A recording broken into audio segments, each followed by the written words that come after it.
Good morning, everyone. This is Simon Holden for Holdens Horses on day one of Royal Ascot, where I'm going to do a very special Mark Your Card, where I'm going to give you bets in every single race on this free channel, Holdens Horses. So let's get liking and sharing this video. Share it with anybody who wants to land some big Ascot winners. We're going for it in every race. I've got two bets. So if you're not a member of the channel, join it now. Click that bell for all notifications and share this video around today, because we are going to try and take out a fortune from those wicked bookies. Well, what can I tell you, folks? Just recently had a 28-1 and a 6-1 win on this channel in 2 days. That's right. How many tipsters do that? Let me have a think. Absolutely none, except me, Simon Holden, on Holdens Horses, my free YouTube channel. So welcome if this is the first time you've watched, and what a day to start. It is Ascot. The big meeting is on behind closed doors, and there's even more races added. It's going to be an absolutely fantastic week, and I'll be on here tomorrow. I'll be on here Thursday, and I'll be on here Friday with a full Mark Your Card service for every single race. So tell all your friends and a few of those people that you're not sure about, because this is the channel to be on, and it's completely free as I go through every single race. Well, I can tell you here in Stockbroker Belt, posh Berkshire, it rained very heavy last night. Who said, why is he in posh Stockbroker Belt Berkshire? That's very, very harsh. I'll let it go as it's Ascot and I'm in a good mood. It rained seriously heavy here, folks, for about 3 hours. And the track already was good to soft in places. So we are not going to get a fast ground start to the Royal meeting. You heard it here first. The rain was not forecast anywhere near as heavy as it came. So this ground was a bit of juice in it anyway, and it's a nice morning. You see, as I go to look out the window, it's a nice morning, but there's a couple of showers forecast, so I think it's going to be on the soft side of good for day one. So what are we waiting for? I have got bets in every race. Get a pen and pad, get ready to write these down, and I'll also tell you what my nap of the whole day is. So we've got 7 races to go through. What are we waiting for? Shall we begin? I think we should, you know. The first race is the 1:15. It's the Buckingham Palace Handicap, Your Majesty. Sorry you won't be there this week, but I'm sure you'll have the old Racing UK on. Sky Sports Racing now. I'm sure she's got that all tuned in and ready to go. Not that IPTV. Your Majesty, I'm sure you haven't got that. Right. 1:15. We are in the Buckingham Palace, and I'm going to take 2 big price pot shots at this first race. Firstly, just give them each way or win bets this week. So each way War Glory, number 21. And this is available at 33-1 for the Hannon Yardo. I think are going to have a good week. And this one loves that juice in the ground. War Glory, 33-1. Our second bet in the 1:15, the Buckingham Palace, is each way number 11, Greenside. One for the golfers there. Greenside. Used to be a golf course in the middle of this track, of course. It's now switched to a separate part of Ascot. Showing my local knowledge again, folks. Get used to it this week. Greenside for Henry Candy, 20-1. Again, a horse with good course form and likes that juice in the ground. These markets were set up for fast ground horses. Remember, this rain was not forecast last night, so we can have those bookmakers napping if we get in early. And it's only 9:15, so we're going to get in early. That's the first race. Each way number 21, War Glory, 33s. Each way number 11, Greenside. One for the golfers there. Now the next race is the Group 1, the Queen Anne. And I want us to have a win bet on a horse again that's won here. Win bet number 3, Circus Maximus for Coolmore and that Ryan Moore. Dear oh dear, you wouldn't want to sit next to him at a comedy show, would you? But what a jock. And Ryan Moore got some stinging criticism about his riding at the end of last year, and he has come back flying. I think he wants to have a massive week, and I think he'll be in the winner's circle again with number 3, Circus Maximus. And the each way poke, the little saver, the NB, the next best. Each way, number 11, Roseman for Roger Varian, who had a good winner on Sunday up at Donny and has got his string firing. And Roseman, my Newmarket Mo tells me, is working very well and expected to outrun those odds of 16 to 1. And he's another one who likes that juice. He'll been doing a rain dance, Will Roger, the old Harry Potter lookalike. He'll doing a rain dance in Newmarket, and it was successful. So each way, number 11, Roseman, take that 16. Sure, that'll start shorter, but the win bet has to be. We're off to the Circus Maximus. Take that 7 to 2. 225, the next race, we're flying through them now, is the Ribblesdale. What a great race. And the bet of the day for me, the nap, is number 5. Not very imaginative, Frankly Darling. But frankly, I don't give a damn if it wins 6 to 4. They banned that film now, haven't they? 6 to 4, number 5, Frankly Darling, with Frankie in the plate for Gozzi by Frankel. The horse is a relentless galloper, really impressed up at Newcastle. And I suspect at around 235, he's going to be favourite for the Oaks. That's number 5, Frankly Darling. Nap of the day with Frankie, the King of Ascot himself. 6 to 4 looks a bit big for me. So let's snap the hands off. And I've got an each way bet, a sneaky one in this one. Each way, number 12, West End Girl. Ocean Murphy's booked, the champ, to ride for Mark Johnson. This one was so ungainly at Lingfield. Poor old Franny Norton. He just couldn't keep the horse straight, powering on at the end.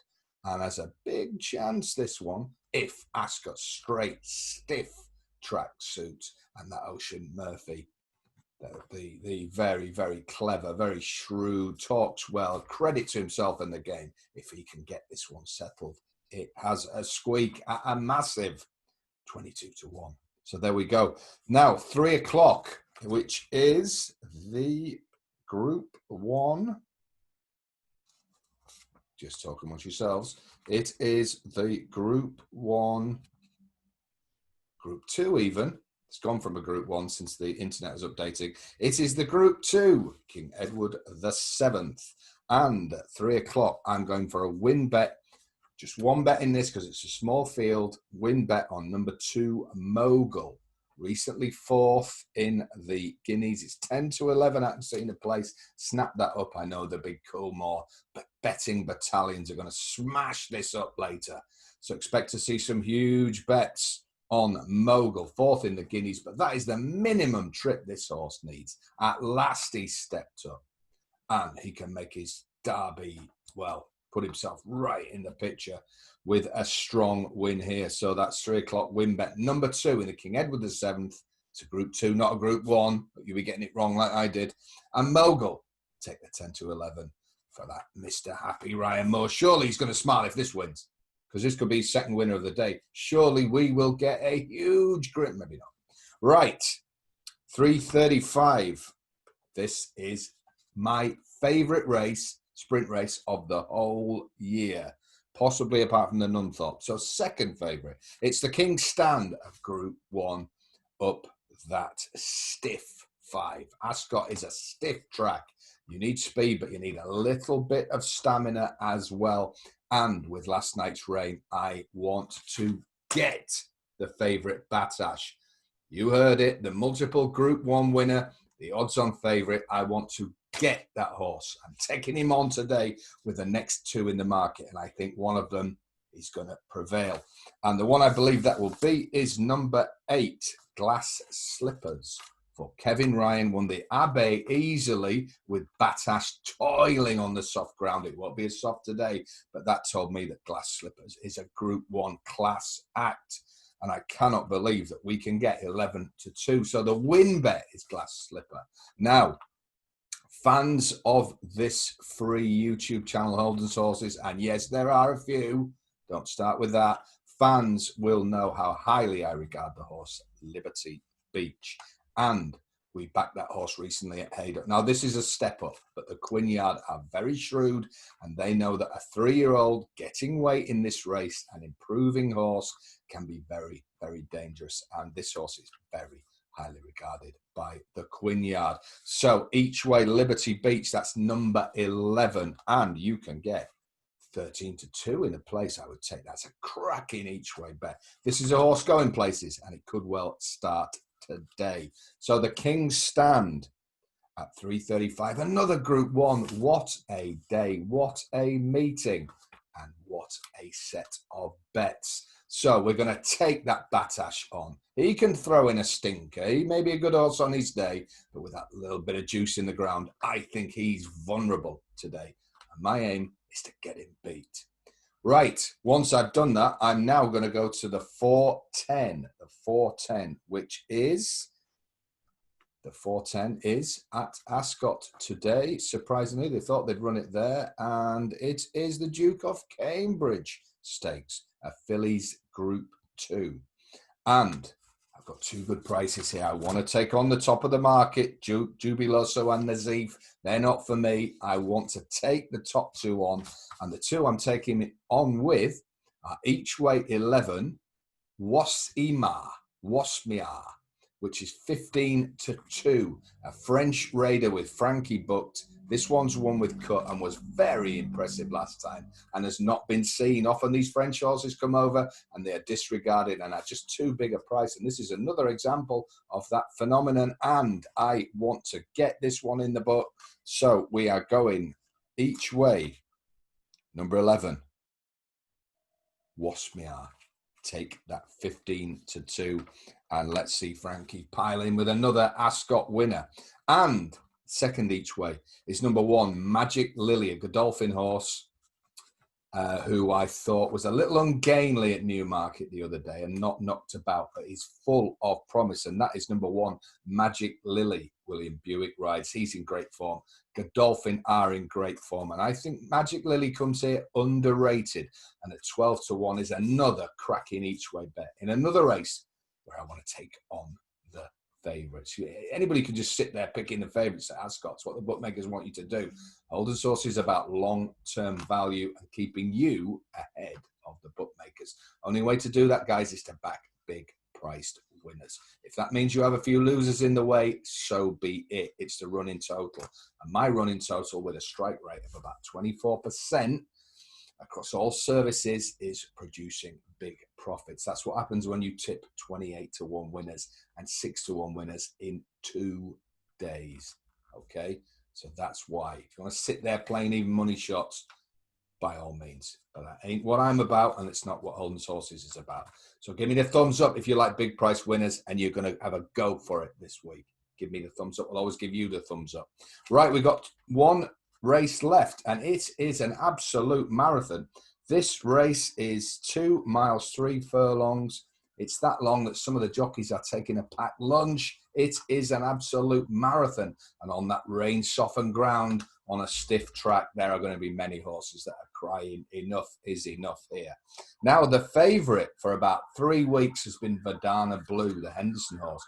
The only problem with this is Verdana Blue loves fast, firm ground and is often pulled up. Now, this isn't going to be winter jumping ground, but I don't like horses when they haven't got their optimum conditions.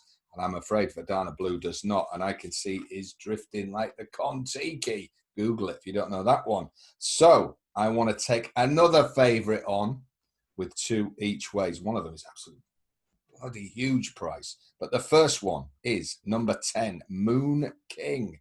Now, Moon King was a recent winner at Haydock. Loves a bit of cut in the grounds, plenty of juice that day, and he's all about stamina. And I think Moon King is a big, big word for it. There really is a big, big word for this horse. Trained by Rafe Beckett, ridden by Harry Bentley. And I think with Verdana Blue being a slightly weak favourite without its optimum conditions, sure, she's a class act, love the horse, but did not want that heavy rain last night at all. So I think Moon King actually should be the favourite for this race. That's how highly I rate it. So we're going to be each way on Moon King for Rafe Beckett. And our second bet, the last bet of the day before I come back by 9:30 a.m. sharp tomorrow with day 2, is a huge price gamble on number 13, Rochester House. I can see 28-1. It's that other Mr. Happy, Mark Johnson, with SDS Sylvester de Souza teaming up on a horse that ran in the same Haydock race as Moon King, and I believe has been completely forgotten by this market. And if you forget Mark Johnson and SDS, well, You're a strange man in the racing game, because these two teaming up in staying races. We know how fit Mark Johnson's horses are. We know how powerful a rider STS. And I think Rochester House, number 13, will still be galloping on when plenty of others have slowed right down to a walk. And I think he's got a huge chance of placing at the very least 28-1. So there are some juicy prices to get stuck into, folks. I won't go through them again because there's so many races you may have to rewatch and give me another thumbs up if you've forgotten them. But get these down and have only bet what you can afford to lose, of course. And if the fun stops, stop. But I think we've got some outstanding chances today that it could be a great day one at Royal Ascot. This is Simon Holden for Holdens Horses saying, quite frankly, darling, I don't give a damn about the bookmakers. Frankly, darling is the bet of the day, no doubt. So I'll see you again tomorrow, 9:30 at the latest. Like and share this video. Share it to anybody who's having a punt at Ascot, anybody who's sitting and watching all these races on ITV. And hopefully normal life is resuming, folks. I really hope so. And a great week at Ascot is what we all need to put a smile on everyone's face, with the exception of the bookmakers. I'll see you tomorrow, folks. Have a great first day. Let's have it. Let's do it. Let's make it happen.